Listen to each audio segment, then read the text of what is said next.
Hello, everyone, and welcome to Take Flight, the show that helps new designers get their dreams off the runway and into the sky.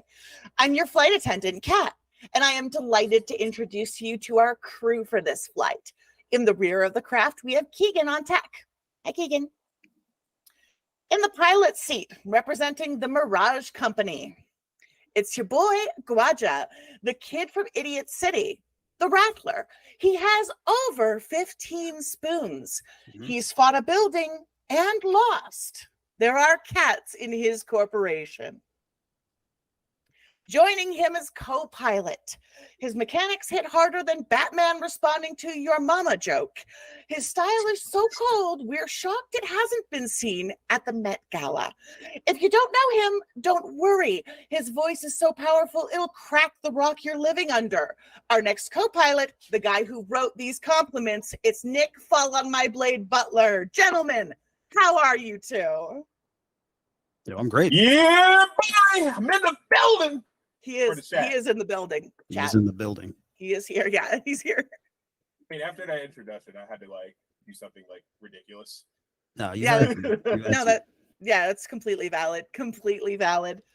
He's here. I am so delighted to have you two on the program today because, as I keep mentioning when we have chats away from chat, I love crunchies. I love munchy crunchy games. And Gwaja, you are to the alpha version of Wellspring, is that right? Yes, that's correct. I would love for you to give me and Nick and chat a pitch. Tell us about Wellspring. Tell us everything. Okay, so Wellspring RPG, that is our first game. It is a tactics game about traveling through a dangerous world with your friends. So there's 3 parts of the game. I guess you can call it the pillars or the phases of the game. So you're traveling through this world where you're building with your friends, and then there's combat, and then there's downtime where you get to kind of decompress from the stressful setting. Okay, it's very phase based. I love that. Yeah. Okay, where's my? So our next step is Nick and I and you, chat, are going to ask Gwaja just a bunch of questions to kind of find out where this project is at, how we're feeling, and where we feel like we're facing any blockages. Gwaja is here representing the Mirage Company. Gwaja is 50% of said company. The remaining 50% is in chat to keep you honest. I have seen her. She's there. 50% shareholders? That's crazy. Yeah, we definitely do got that. We got that split in the corporation. We are a company, so it is like that. Yeah. Oh, and the cats. And there are cats. Yeah. Dude, you're so much more organized than me. How am I the guy giving you advice? Well, let's start with the fact that you are the author of Tidebreaker. Yeah, I am. And it's pretty damn good. I think so. Game slaps. Also, we have cool hats. Yeah, true. Cool hats and cool shirts. But Yeah, there's drip. Cool shirts. Let's go. We got the drip.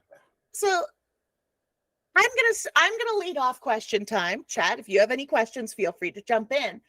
But you described Wellspring to me as manga wave tactics.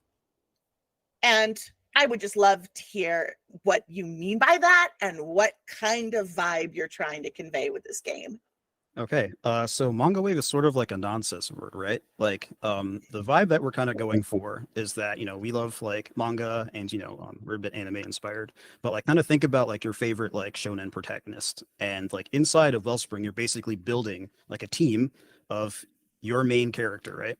And so as far as the tactics goes, think about the powers and the things that they're able to do in combat, and the way that they express themselves, in their own personal journey. You're going to be able to do that.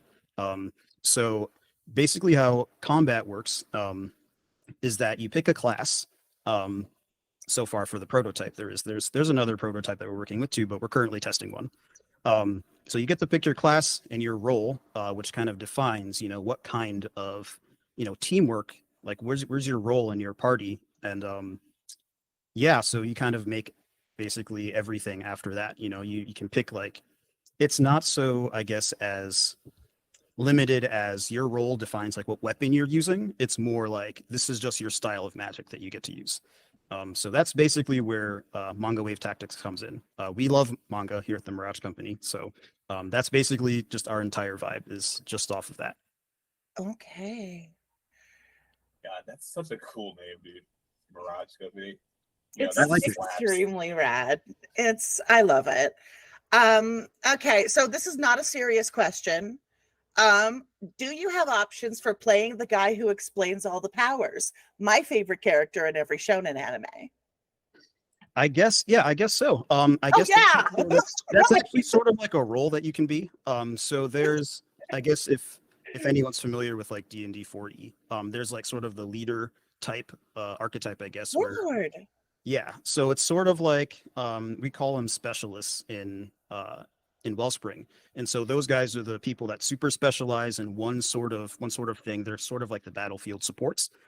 So like if you wanted to play like like your raises glasses, like this was my plan the entire time, you pick that role. Okay. So if I want to be Mikagami from Flame of Recca, and you might be too young to have seen that one, but just stand there on the sidelines explaining everyone's powers to the audience, I have that ability? Yeah, I'm also Okay. older than I look, but yeah, I am familiar. I am familiar. Yeah. Keegan's absolutely right. Nick, do you have any questions for Gwaja? Not yet. I just want to hear him talk some more. Me too. Okay. Let's provoke him with let's provoke Gwaja with the following question. What are you talked about classes. This is a question that I asked last week, and I think it might become a staple. Which classes do you feel like you have nailed? So I Can I think ask a I've question? nailed I would say there's 4 classes. So like our first 4 that we've designed, we decided to go with for the playtest, are ones that we feel like are the strongest. And so I think of the 4, I'm thinking most of Slipstreamer. So that is a duelist class. And so Slipstreamer is sort of our take on what if you had your like archetypal rogue and then you sort of had sort of strange like action economy as far as like in strange movement. So I guess if you put like a rogue together with like Tracer from Overwatch, you get this class. So there's funky things that you can do on the battlefield, like you can like make a clone of yourself because of like something goes wrong with like some timey-wimey stuff, right? So like something happens like in the slipstream, and so like you leave like clones of yourself behind. And yeah, I feel like we really nailed that one because it does feel like when I play it, I'm playing like Hyperlight Drifter, like I'm playing like Tracer from Overwatch. It's sort of, I guess, the first class I look at and think like, okay, this concept rocks, and it also delivers well within the system so far. So I like that one. I think that one's the one I like the most so far. There's also one that's our so there's a role that I think a lot of people will like and they'll get themselves kind of attached to. And they're called the Banes. The Banes role, they're basically bastards. So what their whole thing is to just disrupt the battlefield and just really be like assholes to other people on the battlefield, their enemies and stuff. So they like inflict status conditions and stuff. And the first class that we have for that is Meltdown. So they basically just destroy stuff on the battlefield, and they like kind of use their like anger to just like inflict like serious pain on their enemies. So that's one that I think we really did well with. So the status condition guy, is he a status condition more like roguey or wizardy? So I would say for the Banes, they have a specific type. For anyone who's a fan of like Naruto, there's things called curse seals in Naruto, especially like the early parts of the anime series and manga. So they inflict a special condition, and their class keys off of that in their own special way. So each Bane will have a different sort of curse seal that they'll interact with. So they have like their own little like ways to like be an asshole on the field, basically. So like I say if I'm Meltdown and I inflict you with like a curse, so most of my attacks against you will start doing additional damage and will have like knockback opportunities depending on like Okay. proximity to me or like how I hit you or like what types of like abilities I'm using on you. So it's sort of like a modifier, I would say, like a special status effect just for Banes. All right. So is it ranged? Is it melee or is it a remote ability? Like how does it work? So for this class, I guess I'll step back to talking a little bit more about how you do abilities in combat. So each class, everyone in the game, even enemies, they have arts. And so an art is a class ability that you get to pick. You get to put it in a loadout. So you get to pick basically like some skills will be more ranged than others. Some skills will be like melee. So say if you wanted to play more of like, you know, a melee meltdown, for example, you put those melee skills into your loadout and then you go into combat with those like 5 skills. Oh, that's cool. Yeah. So each class will have like a pool of, I would say maybe like 10 to 14 abilities. You can slot them in and you can only take 5 into combat. So you have to plan your builds based off of that. And anytime you're out of combat, you can kind of switch up what you bring into combat. Did you do the math for how many possible combinations that is? I have not done the math, but You should it do is a that. number. It is a number for sure. And it's something Yeah. that we're sort of I have to listing Google as it well. every time I do that, but like you should definitely do that because that's like the selling point. You could have like each class has like over 360,000 combinations and it's like 20 options or some shit. Like, Yeah. So I have a follow-up. It sounds like you're describing something that's very positional. So to what extent is this kind of a map-based very visual tactics game, and to what extent can players theater of the mind it, basically? Like how concrete are we expecting these ranges to be? So the battle grid is very important. It is basically the centerpiece of the combat system. So I guess you can relate it to when you go into combat is sort of like your JRPG, like you move to like an abstracted battlefield and you tell your story there. But this battlefield is going to be like, you know, it's very strict, like how big the battlefield is. Like you basically people like I guess like the GM or something will say like, you know, they'll build their battlefield and then, you know, everything else comes after that. So the focus on combat is really movement based. So it's really important. So I would say like theater of the mind would be pretty tough in Wellspring, just because abstracting that sort of thing. I mean, I suppose you have to hack it a bit. But there's a focus on just the tactical like movement. The way I've written some of these abilities are quite slim. I would say they're pretty anemic on purpose, just because the most important thing is like the visual aspect of the game, like what is actually going on in a turn. So that is where the focus is right now. So I've got 3 things from chat. Abby says a good point of comparison would be Fire Emblem or Disgaea. Yes. Oh, Absolutely. okay. So As it's Abby like a keeping you full-blown honest. map then. Yeah, there are maps and there's like battle conditions and stuff and sort of like modes that you can be in. So it's not always this like deathmatch. Sometimes you're having to like run across the field or like secure an object or something. Like there's different like I guess sit reps if you have in Lancer, kind of the same thing there. Oh, so they're like prefabs? Yeah. So like so I guess. Oh, that's sexy. Tell me more.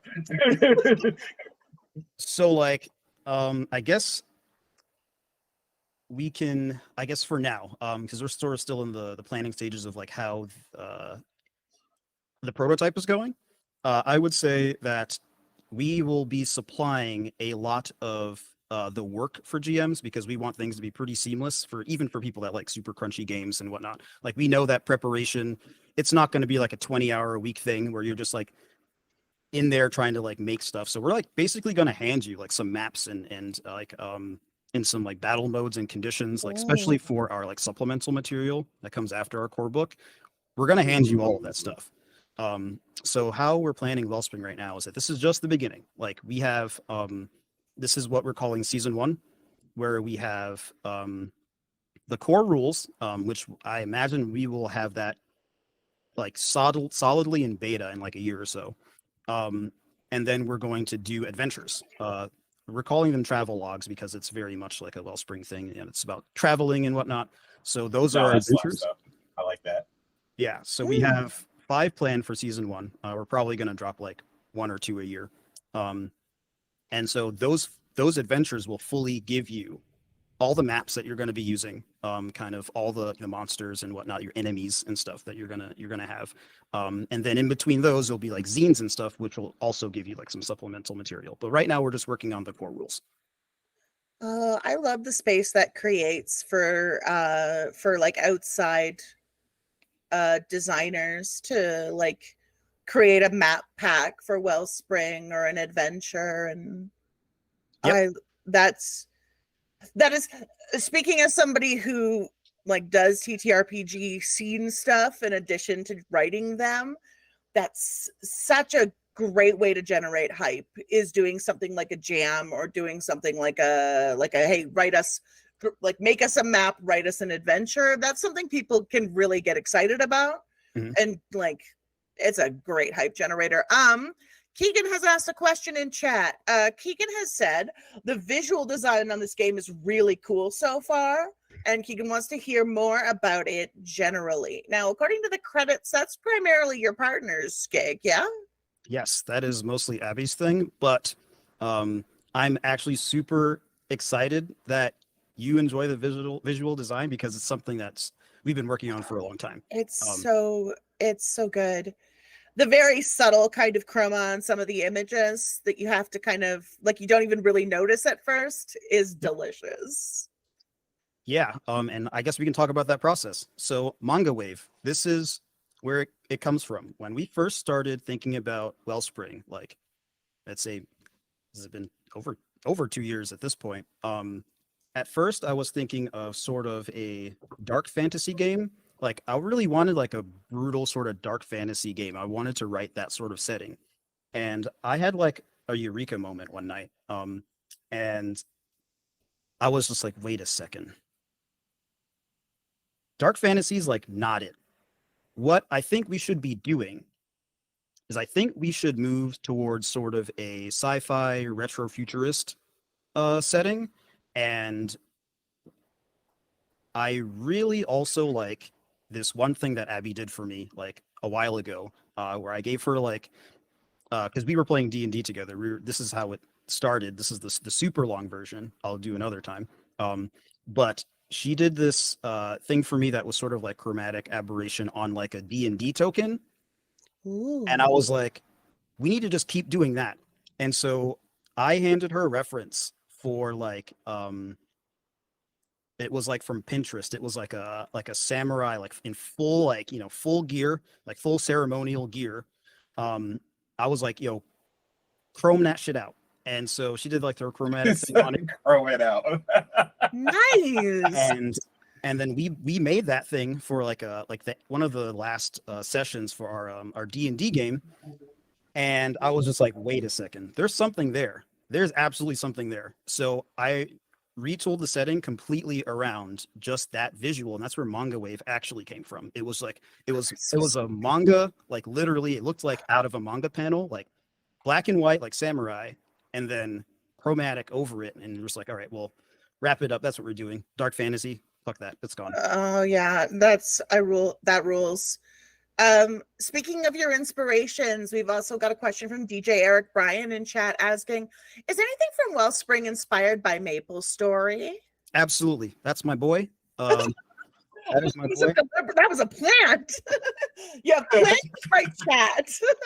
Actually, was not planned. I didn't know he was going to be here, but please. Absolutely. So Maple Story, I actually met this guy on Maple Story. Like we played so much, and we still kind of do play some Maple Story, but like it's one of the first like games I really got into as sort of like, I guess like a college aged like adult. It was like my first like Korean MMO sort of game, and I met a ton of people there, and I met like there's so much like that is inspired by that game, just like I guess in lots of things that I do. And sort of just like everything is so visual in that game. Everything matters in Maple Story. It's like fashion is the end game, and like you hear that in like a lot of different like MMOs or whatever. And in Maple Story, fashion is everything. Like if you look bad, like you're gonna get bullied. Like don't play that game if you like don't have like fashion sense, because people will just like hate on you. And sort of everything based off of like that, like sort of built I guess my Oh, sensibility. Like I really care about like the visuals. So like again, whoever asked about the visual question, I can talk forever about that because yes, also thank you. That was a good question. I love that. nice. It's kind of like how I play Monster Hunter, to be honest. I actually created a guild called Milan Paris Astera and just entirely did nothing but fashion. Yes, because that's what matters. That's what matters is an That's what MMO. matters. You're playing with other people, you can see all their avatars and stuff, and like, it's like kind of striking. And so Kind we of built cool. Wellspring to be sort of like striking. We want you to look at Okay. that style and say, this is cool. I want to make a character in that. And our goal is to make that easy for you to make your traveler in the game. Yeah, Okay. I'm not like necessarily anti-fashion, but I'm kind of closer to the Titans in Destiny that just like look like a box of crayons got spilt on them. That's That's a cute vibe though. though. That's still a vibe though. It's still a Yeah. vibe though. He's absolutely correct, Nick. Also, rest in peace, Commander. We miss you. So I'll play Monhun. Now I just want to play Monhun. Okay. So you talked a little bit about absolutely nailing the slipstreamer. And now that you've described the fact that it's a very positional, very tactical grid-based game, I'm really digging this vibe of slipping around and having weird movement. Mhm. Like that's much more exciting now that I know that it's taking place on like a concrete space. Yep. So my next question is another Keegan, don't bully my guests. But Keegan, don't bully my guests. But my my next question is another one that might be a standard is of the classes, which one do you feel like you're not nailing? Which one do you feel like something might be missing on? So there is a class that we sort of benched, just because it had like a sort of weird movement type. So every role, I guess, to make them stand out a bit more from the others, and kind of give a little bit more to tactics. Every role has a sort of role mechanic, like a main mechanic that makes them move or interact with the map a little bit different from the others. So this one is a Bane as well. It's Threadripper, which is like the sickest name ever, and I think one of the first class names we came up with. So is basically the the idea behind Threadripper was that your curse mark would be sort of like a thread into their soul, and you can like pull them and move them around the map. And it became like super like overpowered. Like it was really hard to balance the movement of the rest of the game around like Threadripper, because it was like kind of the first thing that we made. So like we are making the rest of the classes, and then we're going back to that one to kind of see like where the movement is, as far as like balance and how we want people moving and whatnot. So we had to bench that one because we definitely didn't nail it at first. So Um, my question for you, sorry to interrupt. oh, sure. Why do you care? So Like, why does it matter that it's OP? I think so when it comes to like balance, especially like when you're first making a game, right? I will admit that like on the first few months of me designing the battle system, that I did a lot of over designing and a lot of like too much caring about like things before I actually made them. And so in that phase of like those 3 months, that's when I was making Threadripper, and I was just so stuck on this is what movement needs to be like globally, and I didn't even make that yet. I was still tinkering with the rest of the rules in the system. I was still kind of messing around with what I wanted the action economy to even be at that point. Oh. So it was like I was so hung up on this thing just being like OP that I didn't have really the rest of, I guess the rest of the forest, Yeah, created. we're seeing it for the trees, man. Yeah, so Okay. that's where I lie with that. And so now that I'm more than a little deep into the combat system, it's sort of unraveling to me of just like, okay, well, I guess how I feel about balance in general is changing because I Mhm. think people should do what they want to do, and if an option is really, really good, I think you should balance it against the rest of the options that it has. So, like in a game where you're picking like 5 things for your loadout, I don't necessarily think it's interesting if every single person that plays Threadripper is going to pick like these two abilities, right? Hmm. So I had issues with like the first iteration of its loadout, but I hadn't given it the 10 to 14 skills yet in its pool. So I Mhm. was like, you know what? Let me just air it out for a bit. Let me just, hang it out to dry for a bit, and then I'll come back to it and I'll revisit it because I don't know how I feel about things that are overpowered when things aren't necessarily powered to begin with yet. Mm. Yeah. Would you like my advice on that? Yes, absolutely, because I'm definitely like in the middle of all this right now. Okay, so when I design a combat system, I've done a couple complete ones, and if you've been following me on Twitter for a while before Street Fighter came out, I used to post threads Everything about changed. just like combat system ideas all day long, and they were mostly like halfway fleshed out. So like if I were like, oh, if I just have to throw the classes in, they'd be done, right? Mhm. But what I do is I typically approach it by going, okay, what's the most basic thing you can do in this game? And how do you not get killed by it? Right. So if it's a guy with a sword, what does the guy with the sword do in this game? Like, how does a sword work? Right. Mhm. What kind of feeling am I trying to grasp when I have a guy with a sword trying to kill someone? Right. Because some games go way too hard with their verisimilitude, which I feel like is a word that's just like attached to bigots. Every time I hear that word, it's always like some dickhead OSR guy. Mhm.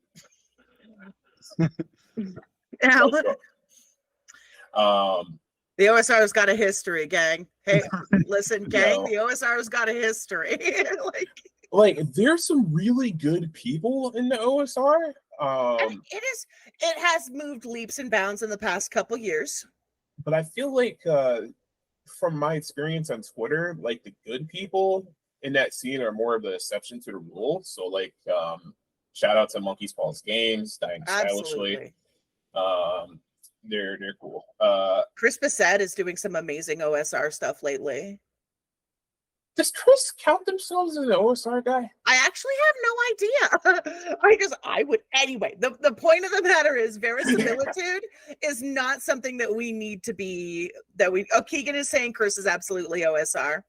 Oh, that's fine. But I like Okay. I wrote a game for him. It didn't come out. Nice. Yeah, I'm actually going to put it out by myself later, but he did the layout for it, so I'll talk Yeah. about that more later. But Anyway, back to my point. So, you can approach it with a sense of verisimilitude, and you can do it in a way that's not dorky, but like you don't have to, right? You could Right. go more action movie kind of stuff, where like where the boundaries to realism are still there, but they're more of a suggestion. Or you can go full blown anime where everybody's flying all over the place, like Mhm. like DBZ. Or you can go something a little softer like Gundam, right? But how do you approach that? Like when you're designing those things, like they each have a vibe, right? So if Mhm. I'm going for the full like verisimilitude thing, like am I simulating shock like from trauma, right? Am I simulating the swing speed? Like if I do that, how do I make that cool, right? And when I do that, what are the exceptions to those rules that I stated? Like when I made those first assumptions about how I'm going to design this, and how do they get broken, right? Because every good ability is an exception to your core rule, right? So like if you have a core rule that's like I move 5 feet per square or whatever, like in D&D, oh, and Mhm. then a sword only goes 5 feet. Like one of the first things that they do is go, okay, but a pole arm is 10 feet. If I have lunge, I can take a 5 foot step in and return back to my position, right? Those are all Mhm. exceptions to that core rule of your average guy is going to step 5 feet from you and then swing 5 feet forward, right? Yeah. Okay, so Nick, if I'm understanding you right, the way you conceive of games is setting rules and then defining the ways in which the players get to break those rules for abilities. Mm-hmm. That's Yeah, extremely that's good. yeah, Oh, that's that's basic game wisdom. design. It's That's wisdom. no, that ain't me though. It's powerful that's, wisdom. That's Wizards. That's Mark Cypher, right? From Magic the Gathering. Yeah, he's done some stuff, that's for sure. I have a question for Gwaja. I have a question for you because we're talking about balance. And my question is, how symmetrical is combat? By that, I mean, to what extent do the same rules, abilities, and maybe even character builds apply on the enemy side and on the ally side? I, for example, tend to make games that are completely asymmetrical and don't usually include PvP. Okay. So far I have a pretty symmetrical design. Enemies basically do a very slightly modified action economy as the players, and also like their abilities. It's just like slimmed down. So I guess it's asymmetrical in the way that like enemies are way more simpler than travelers. I'm calling them hazards so far right now. So like hazards, the bad guys, things that you're going to be fighting, they can do what you do, but they do simpler versions of it and sort of like edited in strange and weird ways for tactical reasons. So like so far we have 4 roles for the player to choose their classes from. And the enemies will probably have 4, but we're thinking like maybe 5 or 6 as well. But what they're going to be doing is basically what the players can do, but like kind of spread out a little bit more. So if you wanted to make enemies that, say if like a Bane puts like a curse on someone and like does all these different things, there's going to be a parallel on the hazard side where they put curses on you, but it's super simple. And the sort of idea behind battle in Wellspring is to make it very easy to understand, like very visually. I guess everything stands out visually. So when you look at a stat block, okay, this monster type does this because of what type of hazard it is and what class it has. So I guess I can go a little bit into that about what I guess classes and hazard types are in Wellspring. Also, when you're done doing that, Abby says you got to talk about the journey system. So yes, I will do that too. Okay. So hazards in Wellspring, the bad guys, they are just hazards in the real world that you're exploring and whatnot. And so there's the gloom, which we've drawn a little bit of. I'm very proud of that gloom illustration. I love it. I'm actually gonna get a print of it soon to hang up. The gloom has a certain type, and so that does different things around the map. Errants, which are sort of my take on Digimon. They are like they've escaped from like a digital world, and so they are sort of acclimated to the world, the planet that you're playing on. There's demons, and so demons are interesting as well. They do all sorts of weird and terrible things. I love a demon. Yeah, so those are the 3. And we have, I'm just forgetting all of my hazards right now. That is awful. Hold on. We have the gloom, we have demons, we have errants. Oh no, okay. There's a redacted one that I should not talk about. But we have those. Yes, we're super redacted. We are redacting them. They never happen. Cut the tape. But so those hazard types, they have like sort of like you think of it as like a template. So during these rounds in combat, they do ability, right? And so they also have classes just like players. So there will be like a duelist, we'll say like Gloom, right? And so that guy does what a duelist does. They'll like look at one particular player and they're going to try to ruin that guy's day. We're 1v1ing. I'm on you. And there's going to be like a sentinel gloom or something like, so that it will still do gloom stuff, but it's very like visually, I guess like easy to discern what is what on the battlefield because we really care about that. Easy building blocks, and then also easy for players to kind of understand what we are up against right away. Because I think the cool part about combat, especially in, I mean, any game, but I think most especially like tabletop games, is like you get to like the battle map and then you're trying to figure out like, okay, so like what does everything do? Like figuring out like what you fight your first red dragon in D&D for the first time, you're like, what the hell? Breath attacks? That thing, obviously fire, right? But then like what else is a dragon gonna do to me, right? And so like I feel like D&D did that kind of a cool way that like, you know, dragons have like breath attacks. And so you kind of know the deal, but you have to learn that, right? And so like I want to have like that sort of guided experience where you see gloom for the first time and then you're like, okay, I'm scared. And then the next time you fight it, you go, okay, well, I know that on round 3, Gloom is going to do this. So now I know. But what is its class? You know, like what is it also trying to do on top of that? You know, so there's like layers of things you can interact with in combat, which is why some of the abilities are like anemic because it's sort of like mental overload. I don't want to freak people out too much. I know it is a crunchy game and everything, but like, you know, like I sort of want to build up over combat what you're fighting. Sounds good. Okay. I'm gonna. I can't remember. Okay, I'm not gonna worry about it. One thing that I'd like to say is that if this helps take a load off you at all, is that the less symmetrical your combat is, the less you have to worry about balance.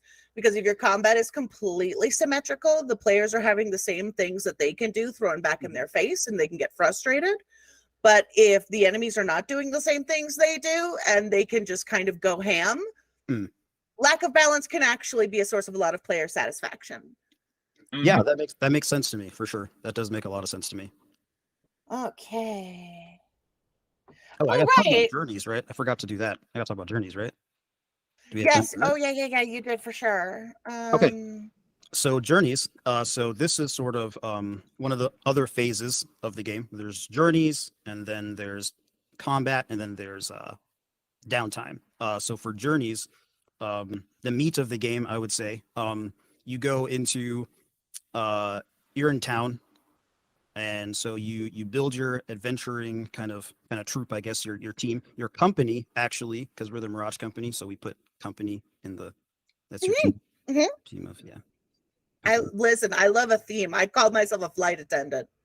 True, you did. But yeah, so you have your company, and you get a quest, and so you go on a journey, either to like another settlement or whatever. You know, there's always like some place you go back to or some place you end at. So the journeys, as you go through your journey, everyone has sort of like an action. So this is where like the manga comes in. So we call every sort of phase of the journey a chapter. So like you're reading like a manga, this is sort of your story that you're building. So like the highlight scenes, like thinking about like when you're taking a journey, like what is super important. It's like, you know, we zoom in on just like these important moments. We make like a manga panel out of it, right? So each player gets their turn in the spotlight to talk about like what they're doing out there and what they're seeing, how they're feeling. And, you know, we have like these events and like random encounters that might happen. So we have that system where we have like these events, and then all those events build up and they're kind of wrapped neatly into like a chapter. So a chapter is basically a session. So you can think of like your weekly manga that comes out, where you have like your 19, 20 pages. So that is, you can think of that as like your session. So like, I guess like, I don't know, your Bleach or Naruto came out, and so like you have like your fix of that. That is actually how I think about running sessions for like any game. Like, so when I'm doing tabletop games and stuff, I think of like this is like our weekly episode. What all is gonna go in it, and so that's what the journey is. You think about your weekly meetup. You know, you set off and you go and you do a journey, and so depending on like how long your journey is, it might have different mini chapters. So like we'll go through like 3 weeks basically of like 3 sessions of this journey, this character arc. And then we level up, you know, and you know, we do all that at the end of the journey. So that's sort of the cycle is you do your journey, you got your combat when combat comes up, and then you got your downtime. There are a couple of games that do this, I think, but we wanted one that specifically focused on the travel, and then you go into combat. So we're trying to sort of balance that's what we're figuring out in playtesting right now. And what we will require lots of feedback for is just like, okay, so how much combat did you do this session? Did it take long? Did you like how much journeying did you do? How much, that sort of thing. But that's the journey system. I'm super proud of it. When we set out to build this thing, we couldn't really find a lot of like travel games that we really loved. So we took some parts. Not even Traveler. So actually, it was one of the first things that I had read. I read Traveler, and I was like, "That's cool," but it is a lot, bro. Like, yeah, I hear it's kind of jank. I actually read it, but I knew of it because of the infamous like character creation system, where like you could die in the middle of character creation. yeah, I was like, who thought that was fun? I was like, so that's crazy. Traveler is Like so much. sadism, dude. Have you played Ryutama? Yes, actually, that was Ryutama was actually one of the things that got us into making Wellspring, because we were like, yo, this rocks. Can we make this? Can we make something like this? Yes. So yeah, we looked at Ryutama. We looked at Ironsworn, which was another cool game. They have some mechanics that we kind of Shout out to Sean, he's a cool guy. yoinked, so to speak. Mine too, Abby. My beloved too. Ryutama rocks. It's so good. I love that the GM gets a character and a character sheet. That's the cutest touch, and more games need to do it. It's so nice. Such a good game. Such a good Taking game. notes myself. Oh, Ryutama's Yeah. so fun, Nick. Please read it. Please. Yeah, read it. like I had a copy, but I lost it before I moved. Oh, bummer. Before I was even able to read it. Like Oh, I wait. had because when I went to Gen Con, I had a bag full of books, and I As you brought do. them home. But I left my girlfriend's house to move back in with my folks, and yeah, like that bag went missing. I had like 10 games in that shit. No. Now that you've mentioned that Ryutama was a major influence, there's so much fashion in that game, because like you can my party when I ran Ryutama was interested in one thing and one thing only, and it was branded merch of local small town mascots.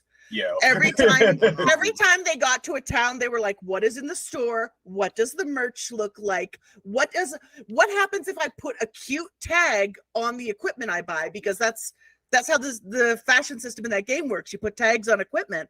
And so my party would just ask for cute equipment and tell me what it like, and I had to come up with merch for every town. So yeah, but the way that like gives personality to the Oh, it was so next the update, areas that you build, can do that in that's Wellspring. really cool. fun. I could have branded mascot merch for every So- town in Wellspring. Let me break it down for you. I would love for you to do that. So on the edge of my Abby seat. and I were literally talking about this today. So our next update is going to have some stuff that goes into downtime. So with the new setting, so we've got, I guess we can talk a little bit about the setting. So you're a traveler and you belong to the Great Family. So Great Family is basically civilization. And it is split up into a number of smaller families, which are like culturally different. In most cities, there will be like boutiques that you can go to get like clothes and stuff. And so like that is going to be important. Like fashion is like the end game sort of thing. Like you can plan like what stores are in the, where you go in downtime. And so there's going to be like tables and stuff. And like each family sort of has their own like sort of like inspired, I guess, catalog. So you can think of like one family might be like cottagecore. The other one wears a little bit more like, I guess, like tech wear, like naval tech wear. The others have like sort of their own thing going. And so you can get Like- clothes. Like brands in Aikatsu. Yeah. like tons of Did stuff. you get that reference? It's an idol anime for children, Gwaja. Did you get that? I didn't. So my I main know, Twitter I know, account, dude. which I I'm will like, not what are they reference talking my main about? Twitter account is actually an idol master account where I post Oh, stuff about like idol games and whatnot because that is sort of super in this game's DNA. We Okay. also have a class Okay. that is a sentinel that is a magical girl inspired Yes, class. and we did mention that you also, it was very much a Hibiki Sympho gear. I remember that part Yes. now. Yes, But shout out to Abby. shout out to Abby. Shout out to Abby. Yeah, Listen, that's her class. She when we were I wrote a making, whole Sympho gear fan game. I'm obsessed, and this is something that you need to know about me. But you're telling me that if I play the right, like I can just get like a Futuring Girl cord and like get like a sci-fi themed outfit from my family's fashion house. correct. Yes, you can do that. Oh, Yeah, that's so yeah. extremely good. Yep. Abby just mentioned it in chat there. North Star, that's the Sentinel Oh, Sentinel class that yes. yep. So yep. Abby, you I can love be a your magical baby. girl defender. And Abby, I love your baby. do that stuff. It's a cute baby. It's so good. It's so good. It's gonna be It's one of the first classes we release. good. Okay. I'm just so excited that I mentioned Aikatsu and one person's eyes didn't glaze over. That's all I ever want. So the time has come. The time has come to change seats a little bit. We have asked Gwaja some questions. We have got some ideas of what Wellspring looks like. So now it is Gwaja's turn, and still your turn, chat, to ask Nick questions. Oh God, I'm in the hot seat. No, run! I told you this would happen. I warned you. Yeah, I know.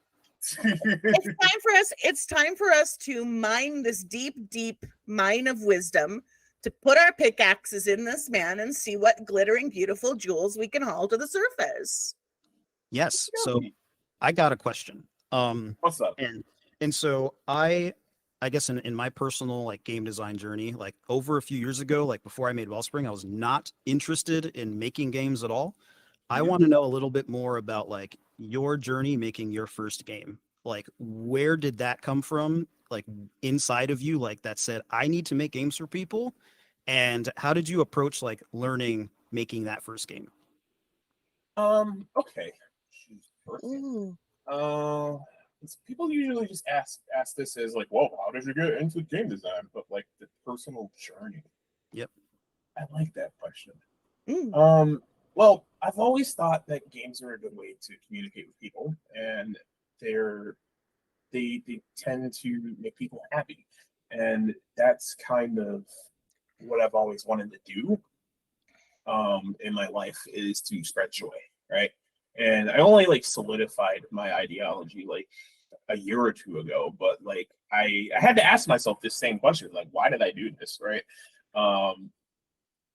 And at first it was kind of just like, well, I don't like Dungeons and Dragons. I have to do it better, because people are like, well, the thing that people always told me was like, well, if you don't like it, why don't you just make your own game?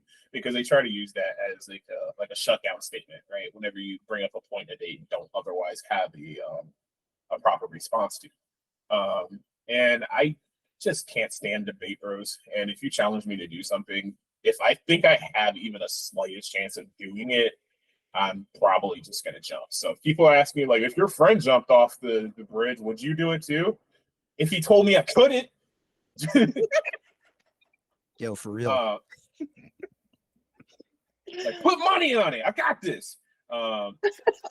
Like I bet you I won't even break my legs when I hit the water. Like, but you know, it kind of started off like that. But the thing is, I've always loved games, and I've always wanted somewhere deep and down inside of me to make games, right? Even since I was a little kid and I got my first NES, I was like, wow, this is amazing. I wish I could do this one day. But at first it was a pipe dream, and then I discovered board games, and then I discovered tabletop RPGs, and then I saw my friend Aaron Clooney, who made a game called Thrash, which actually is kind of similar to what you're doing, in so much that it is an anime inspired game that has a focus on tactics. Aaron himself, I don't think he's particularly proud of Thrash because that was like one of his first projects, and he's gotten way better at game design since then. But I saw that game as a college student back in like 2000 something, right? Like pre-tens. And I was like, wait, you can make these? And then I was just like, yo, I can make these. And then I started doing my first game. It was pretty decent, but it was mostly finished, right? Like it had working parts, but there was a bunch of glaring holes in it, so I ended up sunsetting it. And I tried again a couple of times with some other small projects that didn't really work out, and I ended up eventually making Tiebreaker as a bet with my former publisher Smudgy, because he had a bunch of guys that like just didn't know what they were doing at all at the time. And he's since hired way better people. But when I first met him, like he had a kid like from high school that only played D&D 4th edition, and that was it. And but like he was like one of those types that like could read the mechanics but didn't understand why the designer made them that way. You know what I mean? Because like there was like a discussion about rules as written versus rules as intended, and he was not a rules as intended guy at all, right? And you could see that in the way that his mechanics just didn't sing. And I was like, dude, I could smoke this kid. And he was like, prove it. And I was like, give me a month. Because at that point in my life, I had already been reading articles from the Forge and from other games, and I was just studying shit like Magic the Gathering and this guy from PlayStation or whatever. And I was just like, why does this work? And seeing if I could replicate how those games made me feel, right? And eventually I had the prototype for Tiebreaker, and that was my first complete game. I've made like 6 or 7 since then, but you know, I started off with a bunch of failed projects before I got the one project that was pretty good. And I've been chasing that feeling ever since. Keegan in chat has said, while other people were playing games, Nick was studying the blade. I was studying the hilts. I was studying the motherfucking cross guard, the metal. Like, do not infantilize me, chat. How dare? No, other people were playing games. You were studying the blade. We're the babies. Yeah. We're the silly babies. Mm-hmm. But like the studying the blade meat is like kind of attached to like those like neckbeard dudes that like get no bitches because they're like socially awkward or whatever, and I just don't want to associate with that. So that's why Valid. I kind of like That's true. Valid. I get that. Because I'm like, I don't get no bitches, but I mean, I'm not socially awkward like that either. You know what I mean? I just happen to be fat and ugly. And I've got the neurospices. It makes me sad. But you know, I got my Showtime face on, so I'm good today, boy. Let's go. Anyway, next question. Let's go. I think my next question is, so you've been making games for a while. What is that sort of drive when you, I guess, when you start to make like a new game, you know, where do you like look at like, you know, your back catalog of things that you've made? Or do you just like have like a super important like touchstone that you find and you're just like, I really want to just make a game about this. Like, I don't care about like if I've already done something like it, you know, like what, I guess when you decide to make a new game, why do you make one? I love mechanics. I am a mechanics guy, and I like making mechanics that make people go, oh shit, that's cool. I can see how I would build that, right? I have a character idea based around this, right? Because I think I was thinking about this even before the call started, because like how would I answer a question like that? Because to me, like a good mechanic has to be one, it's got to be readable, so people like know what you're trying to do with it. The second part is it's got to be evocative, which is the I can see that. Like if you make a mechanic about a fireball, and then you go, okay, so the dice, like say if I was rolling it in a dice pool system, right?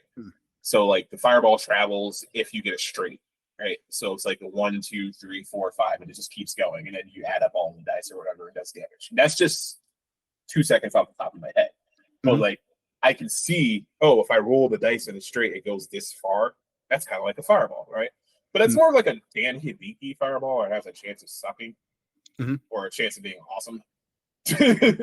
But still, you know, like when I make a mechanic like that, I want to see it in my head. Like, does this mechanic look like the thing it's trying to replicate?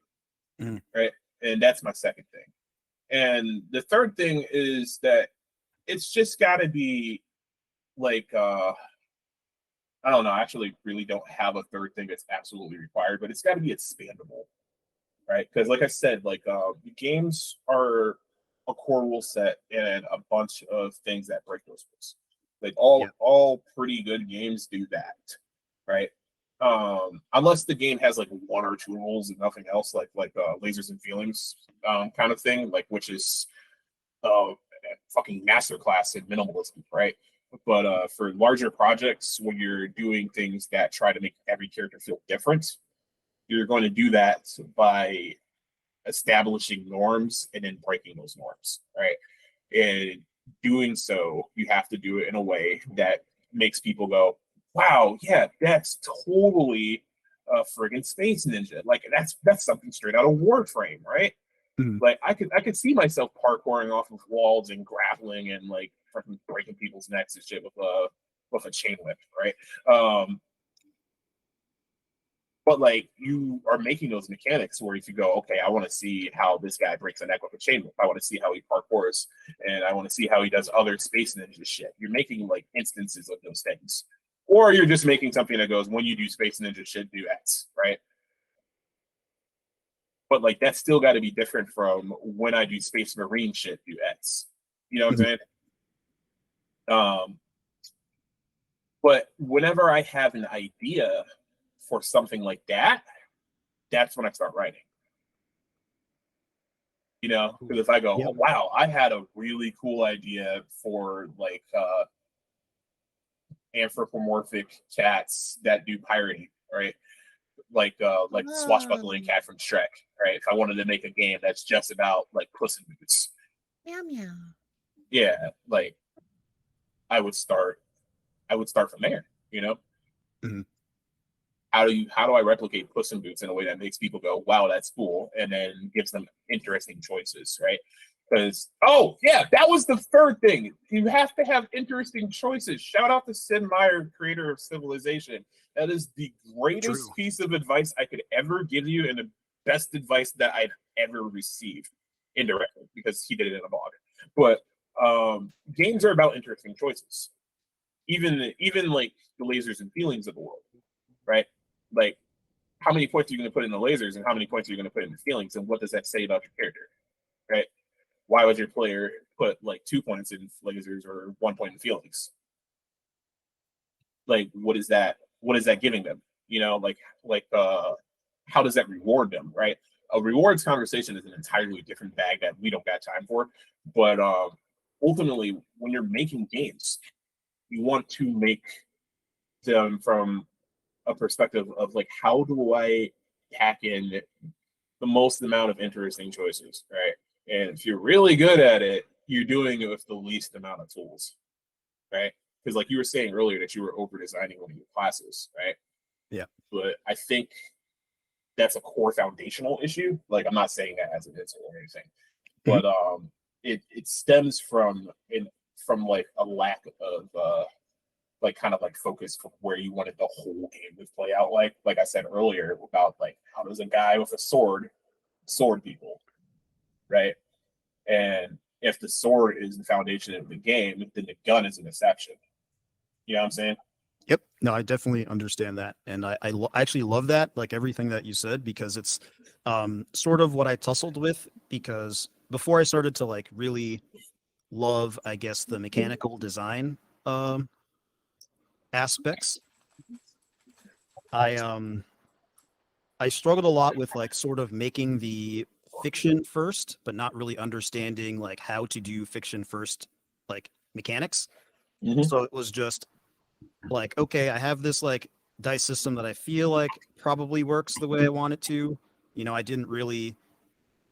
kind of did it backwards at first. And so it Yeah. led to a lot Okay. of hacking things off of the game, just tons of iteration that was like kind of frustrating. So like I had a moment where I was like maybe a month and a half into this iteration of combat, and I went to Abby and I was just like, I'm throwing all of this away. Like the Yeah, most that's important fair, things dude. to me, like with the system, are just like, okay, so we want a tactics game that you can tell a story in combat through dice, and we want you to do it fairly quickly. Um, Mhm.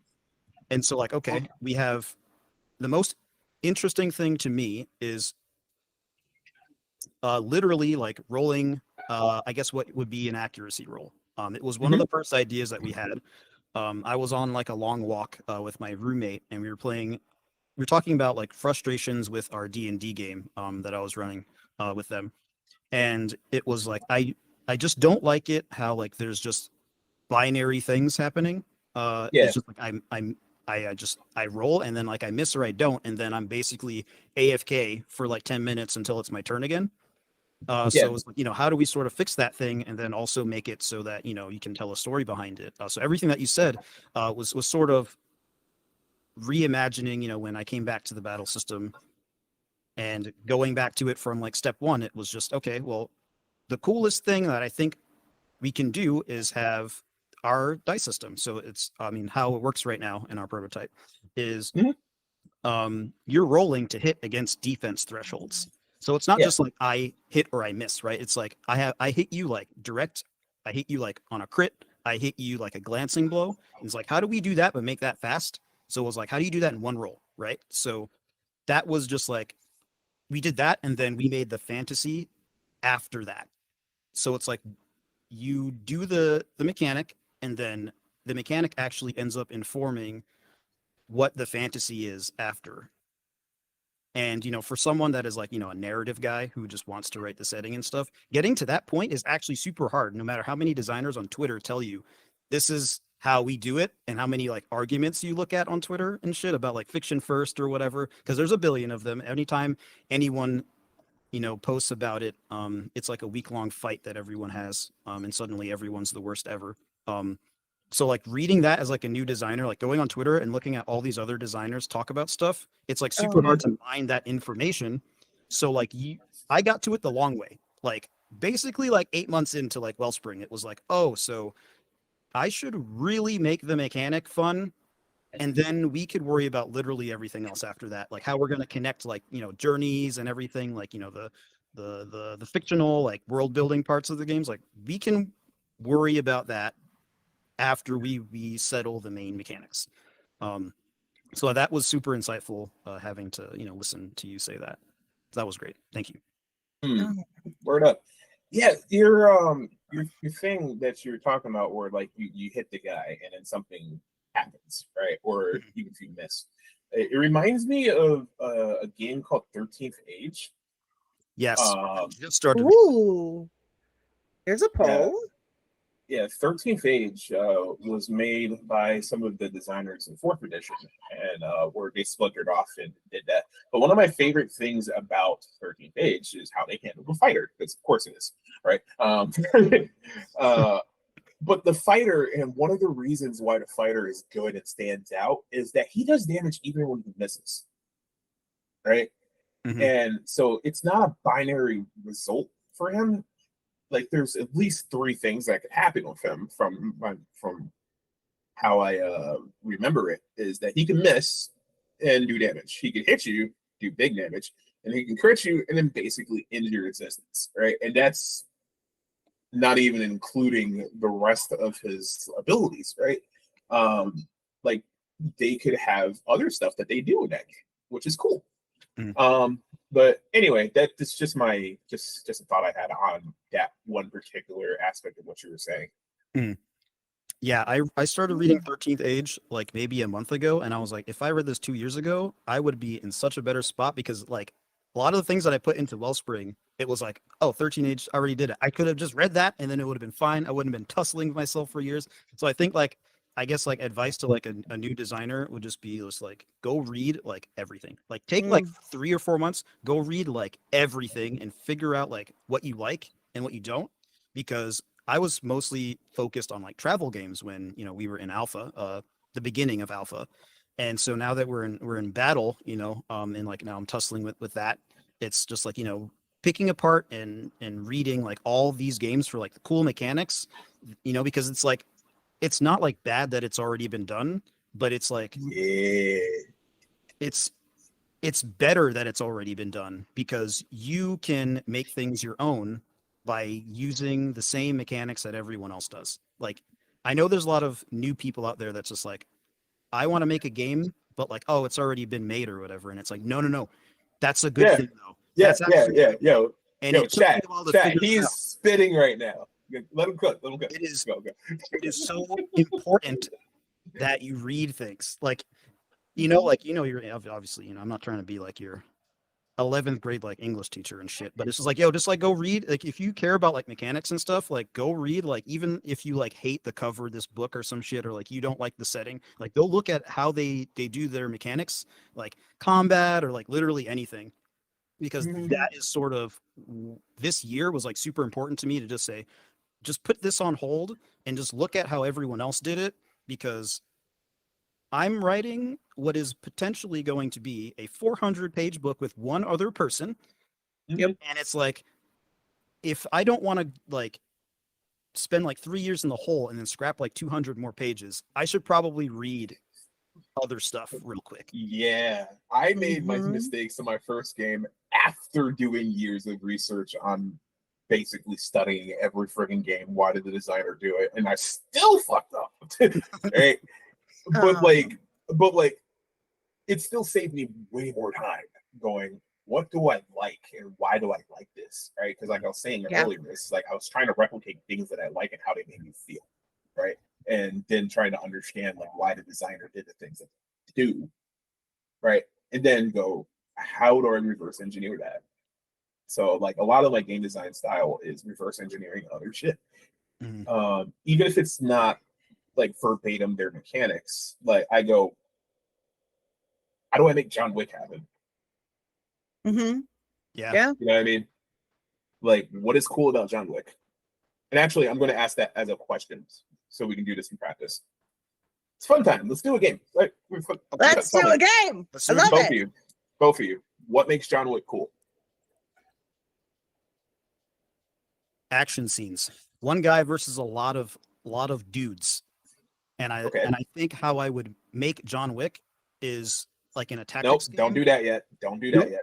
Just like what's cool about it? One guy versus a lot of dudes all the time. Yeah, I think the one guy is a really powerful thing with John Wick, because there's a sense that this is someone truly exceptional. There's a sense that this character is above and beyond everybody. Second question. Yeah.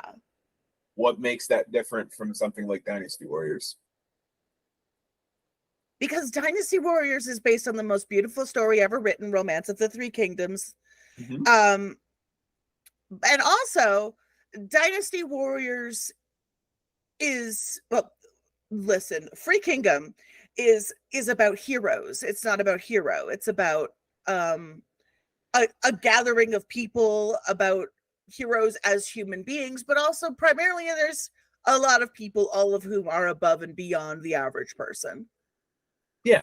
So Dynasty Warriors is about exceptionalism in that sense, right? Oh yeah. Where John Wick also is. They have that in common. But there are things that make the Dynasty Warriors formula and the John Wick formula different, even though they're both stories about a one-man army. Right? Yeah. Dynasty Warriors compared to John Wick has themes of revenge, right? It has themes of trying to like find himself through grief. You know, it has themes of like subtlety and like assassin shit, right? There's an underworld, there's cool cars, there's like a token system, right? There's a whole bunch of things in that particular universe that make it John Wick and not Jason Bourne, right? True. Jason Bourne similar genre, right? Similar setup, one-man army dude. But with Jason Bourne, his series is more about the espionage. It's about him getting around things and then tricking his targets and then setting them up in traps and setting up ploys. And there's like a whole bunch of government intrigue shit that's not in John Wick, right? Yeah, the Fade has brought up something really great in chat. John Wick is a mental test of one-shot kills. Yeah. And like, yeah, Dynasty Warriors is a story of physical. People get killed in one shot all the time in Three Kingdoms. I'm not going to go into specifics because if I talk about Three Kingdoms, that's going to be the show. But because I love Three Kingdoms. But yeah, it's one of my favorites. If I was to build a game around John Wick, I would emphasize one shot, one kill. I would build the mechanics toward setting up and executing the perfect one shot. Yes. That's where I'm thinking. I would say love that. I would actually approach it differently because John Wick is a superhero movie. True. And the reason behind that is because everybody has got bulletproof vests that basically allow them to get hit by cars, take sniper rifle rounds to the chest, and keep moving like then nothing happened to them, right? And though John Wick handles injuries in a realistic way, otherwise, the tech level involved in John Wick gives it a very different feel, again, from something like Jason Bourne, from like James Bond. James Bond also has a really high tech level, but if James Bond gets shot in the chest, he's dead. All right? John Wick gets shot in the chest, he goes, ow, okay, I'm back then, right? And then, he stabs you in the face with a pencil. But, like, if you were going to break that down to, like, some kind of old schooly thing, the John Wick system would be almost exclusively about critical hits, not just one-shot kills, right? Okay, yeah. Like, his health system would be more about him getting worn down until somebody could crit him. And then the crit would be what finishes him off. But otherwise, he would just, like the John Wick system in my head, like, just building it right now, would be more about an attrition thing.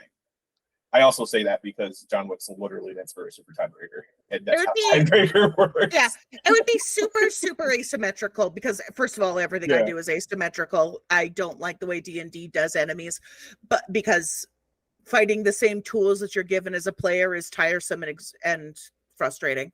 I think it works differently for yeah, but John Wick is fundamentally asymmetrical because nobody he faces is a match for him. Not true. Okay, very, like, it's a special occasion. It's a party. We're putting on the hats. We're having streamers. The special occasions are what makes it good. Again, I know. To exceptions, right? Like, if you're making that, it's asymmetrical. That's the rule. So having a character that does have his abilities makes them stand out. Yes, delicious, right? Delicious. Like, even some of the mooks in John Wick whoop his ass, right? Like, there's one scene where he's in the series where he's fighting a whole bunch of dudes, right? And then there's this one dude that gets the jump on him, and they go at it for like 2 minutes before he finally gets him on the ground and shoots him in the face. And then Donnie Yen's character comes out, and they have a whole like big crazy duel with him doing this Adawishi thing on him. But like, there's also levels to that, right? Like, John Wick has mooks, they have elites, and then they have, I'm a full-blown assassin, right? Or assassins are definitely like the superhero dudes. The elites are like basically the tables, heavy armor units, right? Oh. And the mooks are basically everybody else that you kill. Nick, Abby has said something so clever in chat. The rule of conservation of ninjutsu: 1,000,000 dudes weak as hell, one dude the strongest guy ever. What if an encounter has kind of a fixed amount of power, like maybe stats or however it is we're defining it, that the DM can split up among the number of people in the encounter? I don't remember where that's been done, but that's been done and it works. Yeah, because it gives the GM a neat lever. It makes this the mook thing super easy. Yeah. Yeah, conservation of ninjutsu is a great trope. Shout out to TV tropes. It's like literally my favorite page on the internet. Oh, read TV tropes all the time. Yeah. But Happy? like again, that's what John Wick is. It's literally the conservation of ninjutsu. Those body armor units, when he first fought them in like I think it's the first or second movie, where him and Lance Reddick are going at it, and they're having a huge trouble like killing like 4 or 5 of them, right? Because he doesn't know how to kill them, right? Until he does. And there's fewer of them. But like in the later movies, they come out all the time and he's mowing them down, right? Because he goes, oh, okay, so I just shoot them in the face and hold the face. Got it. Because, or like under their chin, right? Like, he'll do something like that to kill them. So those elite units get turned into mooks. Yeah. Right. Also, but again, Gwaja, that's an anime thing. Yeah, it sure like, is. If you ever watched like Ronin Warriors, Power Rangers and stuff, a lot of the times an elite guy that like just wipes the floor of the whole Super Sentai squad ends up being like a stooge later, like in the original Power Rangers, the American one. The putties. The putties, yeah. Putties. They fought one putty and were getting whacked, right? And then eventually putties are just like, getting mowed down in huge numbers.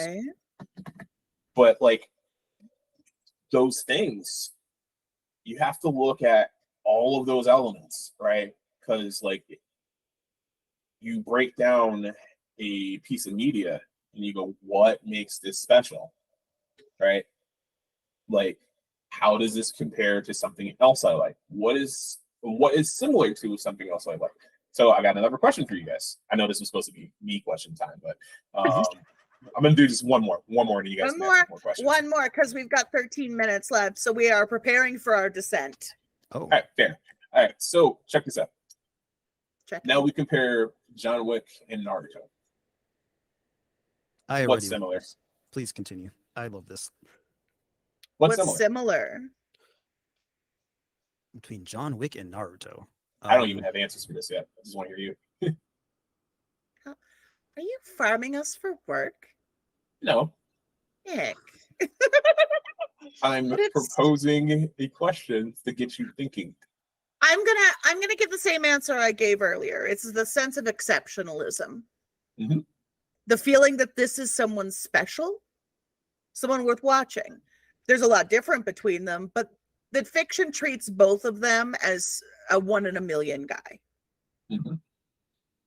Yeah, I think so as well. Thinking about, I guess the hero's journey from like start to finish.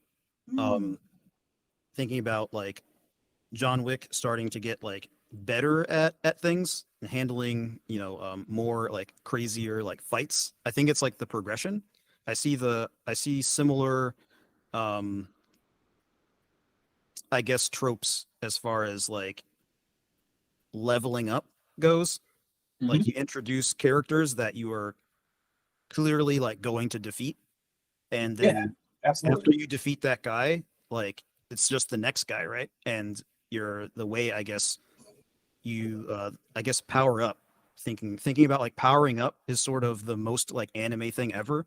I think about that when I design too. I think like the coolest thing, right? And I think this is why I like dice pools so much, is because when you get a point in something that changes the dice in the dice pool, you feel it. Like 1 point, you feel that. And so I think progression, I think, is sort of what is similar between the two. Like when you go and you watch John Wick 1 and then you watch the most recent one, is like if you only watch the first and the last one, you're just like, what happened? And like Naruto, you read the first chapter of Naruto and then you read the last one and you see like sort of the same like parallels of like, okay, this is obviously the same guy, but like I mean, it's been some time. Hopefully there's no, y'all ain't too mad about the spoilers here. It's like, okay, but then like, why is he fighting space ninja aliens? How did that happen?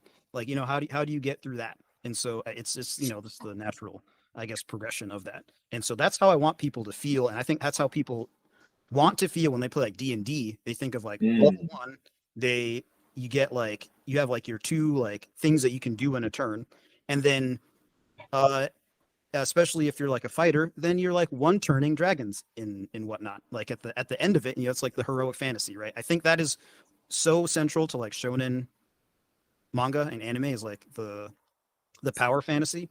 So I think it's really good to establish that when you make those comparisons, or like when you like start a game, or like write a mechanic or something. It's like, what does a guy punching someone look like at the start of your adventure and then at the end of it, right? Because I think that's, again, like we spoke about earlier, bringing that back into it. Hell yeah, dude. Yeah, that's what's up. I like those answers. I'm not going to share what my thoughts were on that though. As far as absolutely dare you. Wow. Okay. All right. Then I'm taking villain arc. Absolute villain arc. A villain arc on this airplane. How very dare. So as we prepare for our descent, everyone, my question is, Gwaja, how are you feeling? I feel great. I honestly feel great. I mean, I get to talk about Wellspring, so that just by default is awesome. So cool. That was so wonderful to meet I'm you. so excited. And I think I learned a lot actually this episode. It's what I want to get more out of in the scene from other designers is like how they started, because when I think more about like where I'm going, like obviously there's always a plan. Like some designers just like have a plan of like, I want to make this many games, or I want to do these things with as I'm working in the scene and stuff. But I'm really trying to like build like a good foundation before I set off and do the rest of like season 1 of like Wellspring. So I love having chats with people. Like I'm constantly on Twitter, like just like saying like random bullshit to people. So like they'll talk to me about like game mechanics and shit. Like I am just like trying so we can like assemble like Voltron, because I'd love to like write for some people too sometime. Yeah. Yo, if you want to talk to another designer that's pretty big on helping other designers get started, talk to Meg Baker. Okay. Yeah, Meg Baker helped me out a lot, like personally. Oh yeah. She's a friend of mine. Also, she is the mother of the apocalypse. Like, this is true. Absolute legend of innovative design. She changed her, That Baker. She changed her Twitter bio to that after I called her that, and I was like, yes! Dreamy. Absolutely dreamy. Yeah.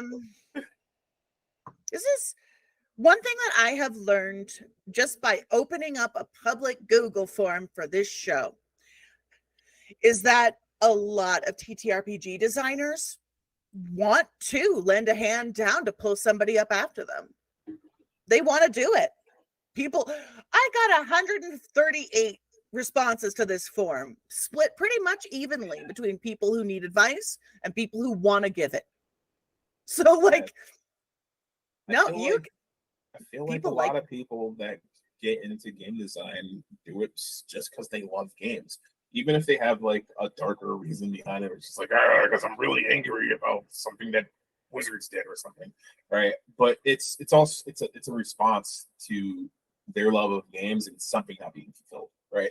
And wanting to do it because like ultimately you're making games because you want to help people in some way, right? Mm-hmm. And I think it's natural that a whole bunch of people are like, yeah, dude, I'll help you people, because who doesn't want more games in the world, right? That's not terrible. It's not terrible. Yeah. All right. So with that, we are landing safely. I was so glad. Right. This was so fun. You guys, Wellspring sounds incredibly cool. Nick, your wisdom has genuinely helped put some of my own thoughts in order. I couldn't be happier. I think you're both amazing. That I could be given a chance to help, and I'm glad I was able to. Yes, thank you so much for the conversation, and thanks for having me, because this was great. And yeah, I mean, you were awesome. Both fantastic. Thanks for having us. Keegan says game designers love to talk about game design. They're just bad at Twitter, and truer words were literally never spoken. Hey, yo, don't call me out like that, cuz. Listen, all I do on Twitter is Pokemon shit posts, and I'm proud of it. But Chat, thank you so much for joining us on this flight. You have been fantastic. You are part of this conversation too, and it has been a delight having all of you. Yeah, and if you got complaints about the peanuts, I ate them all, and I ain't even going to apologize about it. Okay, they my peanuts. He will not apologize. We have been trying for weeks. It's fine. I stole all the snacks. Do something. You can have all the snacks you want on this airplane. So, very briefly, I would love for both of you people, both beautiful gentlemen, to let chat know where they can find you and your work. So you can find us at the Mirage Company on Itch, RPG Wellspring on Twitter, and you can find me like right here on the nice little display here at Eat Gwaja on Twitter. Yeah, all right.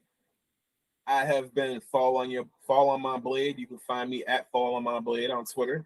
Find me at tiebreakerrpg.com. My game is Tiebreaker. You should probably play that. And by probably I mean definitely you should play that. Yeah, go play some Tiebreaker, bro. Play more games in general. Don't got to be mine specifically, but if you want to support me, like please buy a PDF. Boy, it's broke. Okay. But yeah, I'm on Twitter at Follow My Blade. TiebreakerRPG.com is the website, and it's been a pleasure. Thank you both again. This has been fantastic. Everyone, we have safely arrived at our destination. Thank you for flying with us today. And remember, your dreams don't have to stay grounded. You're clear for takeoff.